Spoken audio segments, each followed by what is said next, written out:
Good day, I'm Stacey Ann Smith and this is your JIS News for May 21. Government has signed an agreement with Astrom Building Systems to complete construction on 48 houses in the Majesty Gardens community by December.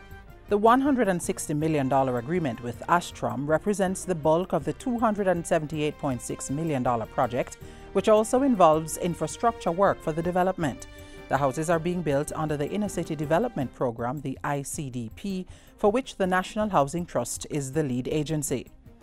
And so I am so proud because not long from now, those who are living in less than acceptable condition will have proper housing.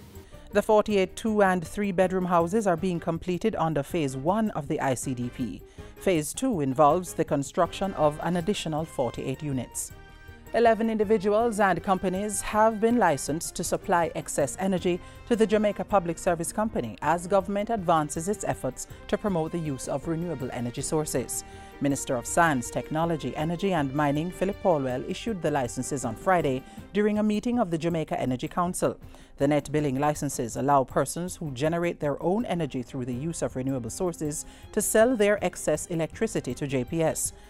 We can use this as an opportunity to encourage other Jamaicans to come forward as the government looks towards enlarging its ambition in relation to renewable energy.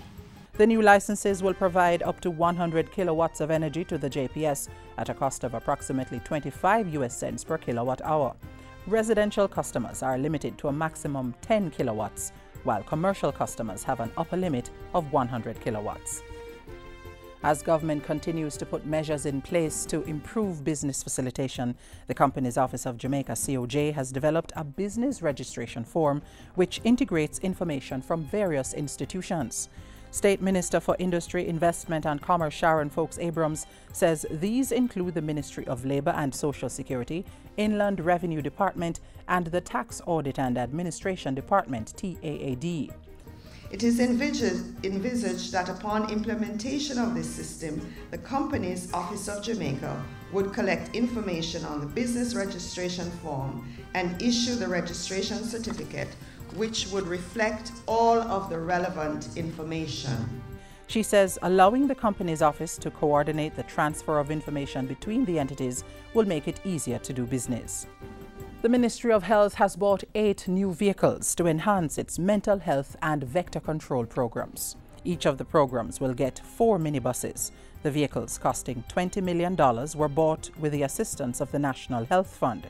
Health Minister Dr. Fenton Ferguson says the vector control vehicles will take the surveillance team out into the field. The others will be used to transfer mental health patients. 3 police stations in Kingston and St Catherine will be upgraded by the government this fiscal year at a cost of $41 million. The improvement works will be done under the Poverty Reduction Program 2, which is funded by the European Union. The allocation will benefit the Hunts Bay and Spanish Town police stations and the facility serving the Tivoli Gardens community. It will also provide for the procurement of furniture and equipment for community rooms for 4 stations. And finally, Prime Minister Portia Simpson Miller and Labour Minister Elia are emphasizing the contribution of Jamaica's labour force to the independence movement as the country celebrates Workers' Week. The 2012 theme is Step Forward, Make Jamaica Beautiful. Prime Minister Simpson Miller says it's a call to action for everyone to unite and step forward boldly to create a beautiful Jamaica, both in terms of the physical landscape and in promoting tolerance for difference and improving our relationships with each other and visitors to the island. She promised her administration's commitment to advancing the cause of the Jamaican worker. Labour and Social Security Minister Elia echoed the sentiment, saying the decent work agenda, including improved regulations for workplace safety, must be of paramount importance. While paying tribute to the efforts and sacrifices of Jamaica's working class, the minister also praised the work of the trade union movement and acknowledged the efforts of employers, pointing out that capital is necessary for labour to be productive and contribute to national development. And that's it for JIS News Today. I'm Stacey Ann Smith. Thank you for watching.